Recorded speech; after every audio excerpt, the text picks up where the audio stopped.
사회주의적이다 이렇게 규정했는데 사회주의와 신자파. 근데 도대체 어떤 애들이냐 이걸 봐야 돼요. 이 친구들이 선동에 성공하면 망하는 거예요. 자유민주주의가. 근데 지금 이 선동이 한국에서 먹히는 이유가 뭐냐면 지금 전 세계가 우파화되고 있는데 한국만 반대로 가는 이유가 뭘까 그러면 자유민주주의가 뭔지 모르는 애들이 배가 부른 상태에서 불만이 많으니까 선동이 먹히는 거예요. 뭘 모르니까. 그래서 제대로 알아야 선동이 안 먹혀요.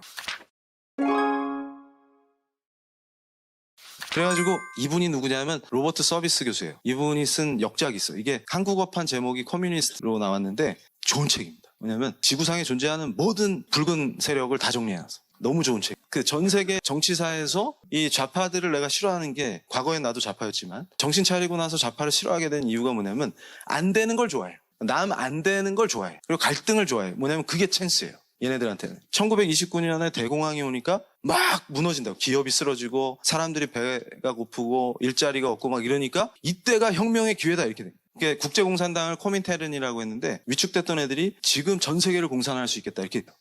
그러니까 이웃이 안 되는 게 얘네들한테 최고예요. 그래서 제가 인권운동 한다 그러면서 막시스트라는 자 보고 닥쳐라 하는 이유가 있어요. 왜냐하면 막스가 인권을 싫어했어요. 왜냐하면 자꾸 로크가 얘기한 대로 인권을 보장하기 시작하면 혁명 의지가 꺾이기 때문에 혁명이 안 된다 그 말이에요. 그러니까 인권 보장 좀 하지 마. 이게 막스거든요. 근데 요즘 설치는 애들이 자기가 막시스트인데 인권을 운동을 한대. 말도 안 되는 얘기거든 이게.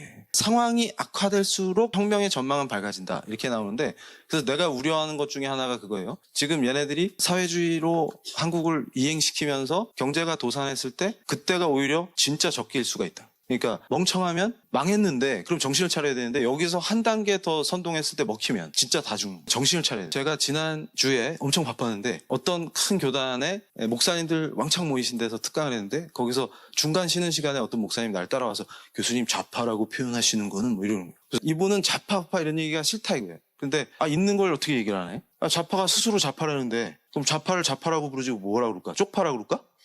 대파라고 그럴까? 그러니까 무슨 얘기냐면 그럼 좌파가 무슨 뜻이요? 그럼 아까 로버트 서비스 교수님이 얘기했잖아요. 그러니까 막스나 엥겔스도 자기들을 사회주의자라고 했다가 공산주의자라고 했다가 용어를 막 써. 그런데 중요한 건 뭐냐면 자기들이 다른 애들이랑 다르다고 강조할 때는 공산주의라는 말을 꼭 쓰거든요.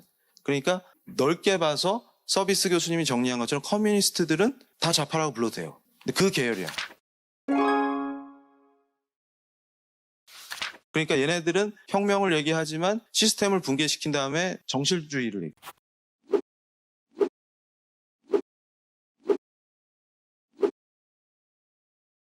원래 사회주의자들의 특징이에요. 정실주의. 누가 부총리가 되든 안 되든 상관이 없어. 어차피 내각을 제끼고 할 거기 때문에. 개헌안을 얘기할 때도 원래 법무부 장관이 브리핑해야 정상인데 조국 교수가 하잖아요. 민정수석이. 그럼 민정수석이 왜 하는데? 민정수석 역할이 뭔데?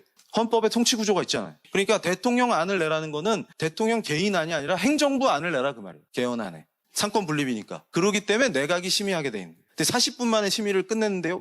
헐. 그게 헌법 89조 위반이라고 했죠. 그래서 내가 뭐라 그랬어요. 페북에. 헌법을 위반해서 헌법 개정하려고 하는 게 말이 되냐. 허영 교수님도 치고 나오고. 그랬더니 그때 그걸 살려내야 돼. 불씨를. 근데 어차피 얘네들 개헌하려고 한 거 아니거든. 그래서 내가 서울대에서 강의할 때 뭐라 그랬어요. 아니 정권을 잡은 놈들이 자기 권력을 축소시키는 개헌을 할 리가 없다 그랬죠. 다른 데 꿍꿍이가 있다고. 개헌안을 딱 내놓고 붙으면 어떤 일이 벌어지냐면 쟤네들이 가짜 개헌이고 그럼 이왕 하는 거 진짜 개헌을 합시다 해갖고 스마트하게 제왕적 대통령제 손보는 안을 딱 내놔. 그러면 어차피 애들은 개헌할 생각이 없거든요. 그러면 어떻게 돼? 야당을 장외로 끌어낼 수도 있고 표결에 안 들어가면 어차피 이 안은 날아가잖아. 이러면 적폐로 안 몰린다 그 말이에요. 근데 우린 반대세 그러면 저거 봐 또 반대하잖아. 쟤들 적폐야 이렇게 되면 그걸 또 못 알아듣고 또 네. 여기서 말고 내가 딴 데서 강의할 때 어떤 분이 눈에서 불이 팍 튀어. 교수님 이러면서. 그래서 내가 개헌안을 내놓고 붙어야 이긴다 그랬더니 교수님 국민 투표하면 다 끝장이 나는데요. 그래. 내가 그랬어. 국회를 거쳐야 국민 투표 할 수 있어요. 근데 내가 그때 그 질문 받고 알았어요. 뜨겁게 개헌 반대 운동을 하시는 분들이 개헌 절차를 모른다. 그러니까 나는 아는 줄 알았지. 그러고 강의를 했더니 오 마이 갓 이렇게 된 거야. 그 전략을 딱 가르쳐 주니까 이종 교수가 혹시 내각제 개헌자 아니야? 이렇게 돼. 그래서 그래 그 내각제로 개헌하면 뭐가 나쁜데? 그랬더니 그건 잘 모르지. 대통령제도 이해가 안 되는데 지금. 그래서 내가 북에서 파견한 사람이거나 일루미나티라는 설이 있다. 뭐만 하면 또 일루미나티야. 정신 좀 차려야 돼. 정신 좀 제발. 또 프리메이슨. 내가 또 어디 가서 그 제퍼슨 얘기하면서 위대한 실험 막 이러면서 종교 분리 강의를 해줬더니 뒤에서 딱 듣고 어떤 목사님이 교수님 제퍼슨은 프리메이슨입니다. 헐. 프리메이슨이 어쩐데 헌법을 잘 만들었는데 어쩌라고 날더러. 그래가지고 정신을 차려. 우리 청년들 중에 똑똑한 친구들이 있으면 슌페터 이론을 보면 무지하게 재밌어요. 조지프 슌페터인데 이 양반은 결국은 사회주의로 이행한다는데 막스하고 달라요. 막스는 역사의 흐름 자체가 단계별로 내가 뭘 하든 하지 않든 역사의 흐름이 그렇게 가는 거고, 그래서 내가 공부를 하다가 깜짝 놀란 게 뭐냐면 막스는 정통 기독교 이단입니다. 왜 그러냐면 흐름 자체가 굉장히 종말론적이에요. 그 사회가 도래하면 그 다음에 어떻게 되는지 안 나와. 거기서 끝나. 정통 기독교 이단이에요. 그리고 마오도 그렇고 악한 놈들, 사람을 죽음의 길로 몰고 가는 놈들은 항상 기독교를 참조해서 변신해요. 그래서 내가 창세기 3장에 꽂힌 게 그거예요. 회심하고 나서. 얘네들은 항상 여기서 응용해가고 전법을 여기서 배우고 다 그런 거예요. 그래가지고 내가 여기서 슌페터 얘기를 왜 했냐면 슌페터가 탁월해요. 이 사람은 기업가 정신을 강조해요. 자본주의가 굴러가다가 여러 가지 어려움에 처하고 자체 모순에 부딪히는데 생명력이 강해요. 왜 그러냐면 기업가 정신이 확 혁신을 해버려요. 그러니까 뭐냐면 이게 쉽게 얘기하면 또라이 하나가 나타나서 판을 바꿔. 그러니까 애플이 딱 나타나.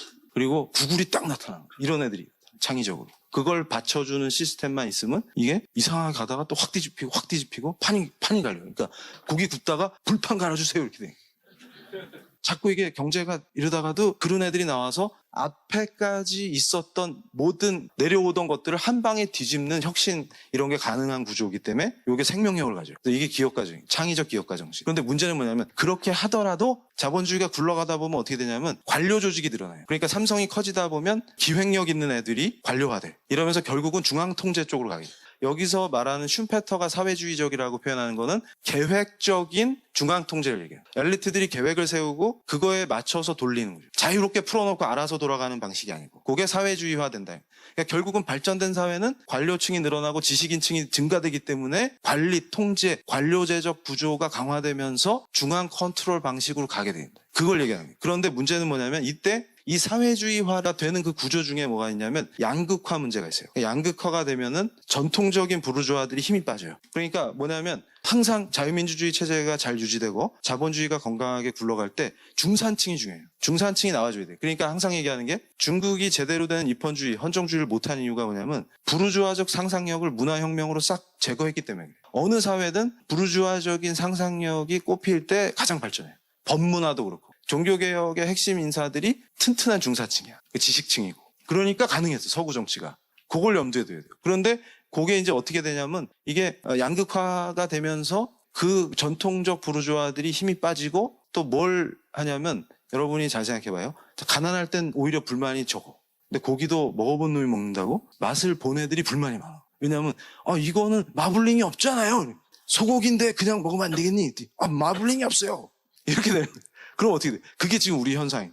이해가 되세요? 이럴 때 급속도로 사회주의화 과정을 갈 수가 있어요. 그래서 뭐 많은 사람들이 얘네들이 하는 정책이 다 실패고 바보냐? 내 강의도 맨날 펜앤마이크 나오면 제목에 바보가 들어가죠. 바보냐 니들 이러는데 내가 하루는 고민을 해봤어. 슌페터를 딱 놓고 아침에 일어나서 이제 슌페터를 읽다가 고민을 해봤어. 얘네들이 정말로 바보일까? 근데 데이터가 있잖아. 많은 사람이 잘못했다고 하는데 우기는 이유가 뭘까 그러다가 섬찟한 생각이 딱 들었어요. 그래서 오늘 강의에서 내가 특별히 공개한 내 합리적 의심은 뭐냐면 얘네들이 알고 일부러 밀어붙인다. 왜냐하면 양극화를 소상공인이 다 무너졌을 때 사회주의화를 급속도로 진행시킬 수 있어요. 이론적으로. 그러니까 임기 중에 그러니까 대통령제의 특징이 임기 보장이잖아요. 못 쫓아내. 그리고 의석이 있기 때문에 탄핵 못해. 그럼 어떻게 요때 빨리 양극화를 진행시켜 놓으면 사회주의화를 확실히 시킬 수가 있어요. 임기 내에. 그래서 그걸 하고 있지 않을까라는 합리적 의심을 했는데 상당히 신빙성이 있다. 그러니까 오히려 역설적으로 몇몇 그 뒤에서 조종하는 애들이 똑똑한 거지. 그런데 거기다가 이제 뭐까지 돼 있어요? 안보 허물어 놨죠? 이제 한미동맹만 약화시키면 뭔지 알겠지? 그래서 우리가 지금 PLI를 할 게 아니라 망명 준비를 지금. 농담이고. 그래서 내가 이 강의를 정리하면서 재밌는 얘기를 내가 특별히 서비스로다가 미국 공산당 얘기를 해주려고 그러는데 이게 코미디가 뭐냐면 미국 공산당이라는 말을 딱 하면 일단 필이 안 와. 미국에도 공산당이 있었어 이렇게. 근데 공산당이 없는 동네는 없어요. 대단한 애들이지. 그래서 내가 이건 쥐떼와 같다 이렇게 표현하는데 그분들은 싫어하겠지만 인간이 살면 쥐가 있잖아. 근데 미국에선 성공을 못했어. 여러분이 착각하는 것 중에 하나가 미국 투표용지에 공화당하고 민주당만 있을 것 같지. 그렇지 않아요. 투표용지에 보면 희한한 애들이 많아요. 근데 얘들은 나와도 표를 못 얻지. 그래서 내가 이민 정책에 민감한 이유가 이런 거예요. 러시아 이민자들이 왕창 들어왔는데 그런 적이 없었는데 유진 데브스가 사회당을 이끌었는데 12년도에 6%를 득표했어요. 이민자들이 왕창 는 거지, 러시아에서. 이런 거 조심해야 돼. 이민 정책을 어떻게 할 건데 이게 성경과 무관할 것 같죠. 근데 또 뭐라 그래? 얼치기들이. 예수님 사랑인데. 그래서 제가 닥쳐라. 성경도 제대로 모르는 주제에 무슨 무조건 받아주면 그게 사랑이냐? 말도 안 되는 얘기하고 앉아있어. 그래서 쟤네들이 왜 저럴까 그랬더니 무슬림 형제단 이런 애들을 또 몰라요 또. 그러니까 항상 한국의 문제의 원인이 뭘까를 내가 고민하다가 답을 얻었어. 무지. 무식하니까 답이 없어. 갑오개혁 때도 개화파들이 이제 노비 아니니까 다 가세요 그랬더니 안 되는데요. 왜 안 되는데? 그랬더니 쥐는 만인밖에 없구만요. 대책이 없어요. 그래서 노비 안 하면 안 되겠니? 저는 해야 되는데요. 그러니까 어떻게 할까 얘를. 그러는데 해결책이 나왔었어. 복음을 전했던 얘가 변신했어. 그래가지고 그 할아버지 나오잖아요. 꼼방대 버리고 첩 해산시키고 회개하고. 그래서 그나마 우리가 이렇게 살게 된 거예요. 여러분 자동차 중에 모하비 있잖아요. 모하비 말고 그 사막 이름이고 와하비라고 들어봤어요. 와사비 말고 와하비즘 들어봤어요? 벌써 여기 수준 높아요 여기. 압둘 하지즈 이런 쿱트 이제 너무 깊게 들어갔어. 그래서 하여튼 이런 히스토리를 알고 빈라덴까지 가면은 이 바보들이 무슨 예수의 사랑으로 그게 무슨 예수님 사랑이 뭔데? 또 흥분하면 안 돼. 그래가지고 공산주의 얘기다. 이슬람 얘기하는. 내가 언제 기회 되면은 이정훈 교수가 파악한 이슬람 테러리즘 그거 되게 재밌어. 근데 이분이 나는 헐 이렇게 하는데 헐이 아니고. 근데 이분이 표정 봐봐 벌써. 그래가지고 내가 이 사상이 중요하다는 게 딱 보면 쩐다 이런 느낌이 딱 들죠. 근데 나를 보면 귀엽잖아. 이게 성령 충만한 사람과 공산당과의 차이. 봐봐 무섭지 않아요? 이분이 2000년에 돌아가셨는데 미국 공산당의 서기장을 41년을 했어요. 근데 죽을 때까지도 막시즘을 포기하지 않았다. 이게 1919이 우리나라만 중요한 게 아니고 미국 공산당이 창당된 게 1919이야. 그래서 인류 역사에서 1919는 매우 중요하다. 미국 공산당, 공산주의 노동당 이렇게 해갖고 두 개가 나왔어요. 근데 국제공산당 코민테르는 하나만 만들어서 가입해라 이렇게 나와요. 그래서 조선공산당 동지들도 상해파, 우르쿠추크파 나뉘어가지고 연락 싸웠는데 소련에서 니네 하나로 안 합치면 안 받아준다 이랬어요. 얘네도 마찬가지, 미국도. 그래가지고 21년에 코민테른 지도를 받아서 미국 노동자당으로 통합합니다. 얘네들의 희망은 뭐냐면 미국의 자본주의가 발전해서 이제 드디어 사회주의로 이행할 시기가 무르익었다 이렇게 주요. 그래가지고 인종 갈등 이때도 뭐냐면 미국 공산당 애들이 잘하는 게 갈등이에요. 그러니까 모든 공산당은 갈등을 중시해요. 갈등을 파고들어야 혁명이 되거든. 흑인들을 이게 또 재밌는 게 뭐냐면 조봉암이 졸업한 학교가 동방노력자 공산대학이 있어요. 근데 소련 애들이 뭐라 그러냐면 이게 아시아 애들을 훈련시켜갖고 공산혁명 하려고 세운 대학인데 특별히 조봉암도 여기 졸업생이고 그래가지고 예전에 이승만 대통령 때 조봉암이 사형당하거든? 내가 과거에 썼던 책에 뭐가 나오냐면 국가폭력 어쩌고 하면서 조봉암을 사법살인했다 이러는 거 나와. 그래서 내가 지금도 그 책을 다 찢어버리고 싶어. 그런데 이 흑인들을 보내라 그랬더니 흑인들이 짜증나요. 우리는 왜 저기 노란 애들이랑 해야 되는데요? 그랬더니 니들은 흑인이잖아. 이러니까 열받은 거야. 그래갖고 이걸 달래면서 뭐라 그러냐면 야 니들이 공산혁명을 하면 남부에 흑인을 위한 독립공화국을 세워줄게. 그런데 미국 공산당을 공부해보면 뭐랑 잘 연결되냐면 주사파 애들 한국에. 얘네들은 소련을 정통으로 모시기 때문에 모스크바 쪽에서 뭘 해줬다 그러면 영광으로 알고 막 몸을 부르르 떨고 이러는 거야. 그래가지고 완전 모스크바에 종속돼 있었거든. 근데 한국 주사파 애들이 똑같아요. 평양에서 뭐가 내려오면 막 애들이 부르르 떨고. 그다음에 서열이 대표가 높은 게 아니고 평양과 연결된 애가 높은 거야. 이런 것들이 구조가 비슷해요. 그런데 얘네들은 철저히 망했다. 미국 공산당. 왕년에 내가 좌파 시절에 뭘 고민을 했냐면 미국에서는 왜 이게 안 통할까? 이게. 도대체 그게 궁금한 거야. 그래가지고 막 파봤어. 연도별로 중요한 모멘텀이 있어. 이때 미국 공산당이 성공할 것 같았는데 꼭 안 돼 이게. 흑인들도 막 침투해가지고 니네 독립공화국 세우면 좋지 않겠냐? 공산혁명 하자 그러면 흑인들이 안 해. 왜 그런 거 같더니 주일날 가가지고 찬양을 너무 잘해 이 사람들. 그래가지고 은혜를 막 받아버려. 우와. 그러니까 혁명 의지가 안 생겨. 그래가지고 그 뉴욕에도 그 흑인 교회 하나 있죠. 에비시니언 철치인가? 가본 사람 있어요? 찬양 너무 잘해요. 그래서 내가 아침에 거기 줄 서갖고 예배 들어가 봤는데 나도 모르게 막 일어나 같이 하게 돼요. 그러니까 그거 딱 하고 딱 나왔는데 혁명할래? 그러면 됐어요. 은혜 받고 무슨 혁명을 해? 이러니까 좌절돼요. 미국의 승리는 어떻게 하냐? 캠퍼스 부흥운동이에요. 중요한 순간마다 뭘 부흥을 해. 그러니까 좌파 입장에서, 사회주의자 입장에서 봤을 때 열받는 거지. 그러니까 꼭 중요한 순간에 뭔 부흥이 돼 자꾸. 그래서 이래갖고 은혜 받으면 혁명 의지가 없어진다니까. 그래가지고 이게 에즈베리 대학 하나만 있었던 게 아닌데 대표적으로 이걸 이제 찢는. 그러니까 50년에 한번 왕창이 있었다가 또 70년에 터져요 이게. 69년에 그 미쳐가지고 페스티벌 한 거 있잖아. 그걸 무슨 페스티벌이라 그러지? 어? 그렇지, 우드스탁? 우드스탁 페스티벌. 거기서 애들 다 미쳐가지고 막 이거 하고 난리 났잖아. 뻘판에서 3박 4일 동안 잠도 안 자 애들이. 왜냐면 마약을 먹거든.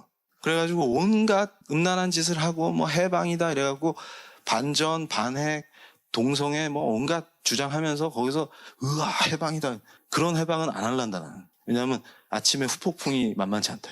그 난리를 치니까 미국이 망할 것 같았거든. 근데 그 다음 해에 70년에 여기서 난리가 나요. 공개적인 죄의 고백, 회심. 그러니까 구조가 비슷해요 항상. 역사에서 부흥이 일어날 때는 항상 죄를 각성하고 회개를 해. 그리고 말씀으로 돌아가. 이러면 부흥이 돼. 근데 그게 엄청난 속도로 번져요. 그래서 이 은혜를 체험한 게 8일 동안 185시간. 이 가능해? 그러니까 뭐냐면 좌파적 관점에서 8일 동안 185시간 시위해봐. 그럼 힘들거든.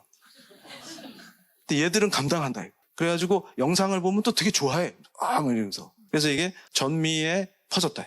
그래서 큰 부흥이 확산됐다. 이러면 공산당이 안 먹혀요. 근데 또 신기한 게 뭐냐면 반기독교 정책 날려버리는 정치가 어떻게 일어나냐면 저걸 기반. 이렇게 부흥의 불길이 싹 훑어가잖아요.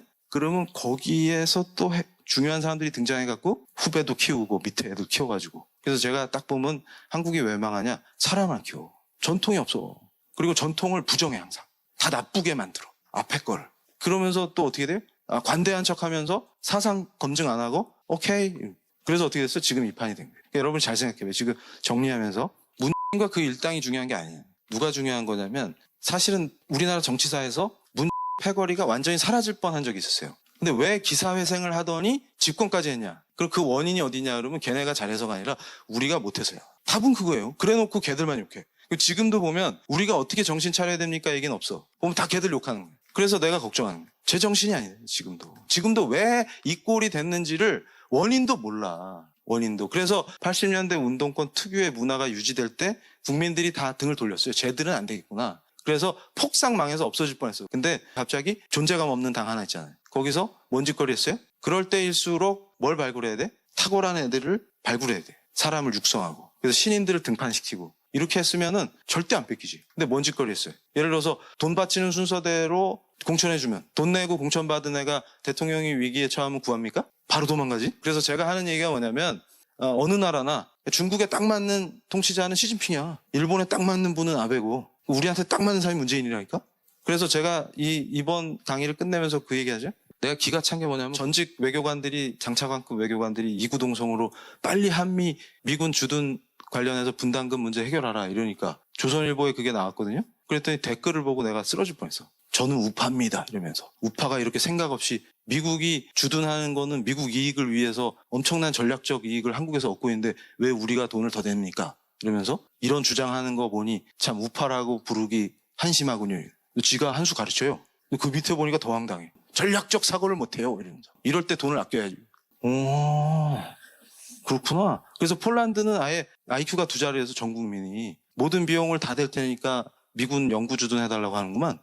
독일은 트럼프한테 욕먹었죠. 모욕적으로 지난 여름에 브뤼셀에서. 내가 봐도 너무 심하던데. 근데 독일은 동맹 안 깨던데. 왜냐면 나토 중요하니까. 그날 라트비아 대사님이 뭐라 그랬어요? 돈을 내는 거는 미국을 위한 게 아니라 나토라고 하는 연합방위 체계를 유지하기 위함이다. 딱 그렇게 얘기하잖아요. 그러니까 나토가 얼마나 소중한지 이해를 하잖아요. 예? 그러니까 왜냐면 라트비아는 여러 번 침략을 당해보고 고통을 겪어보니까 나토가 소중한 걸 알잖아요. 근데 우리는 침략을 안 당해봤죠.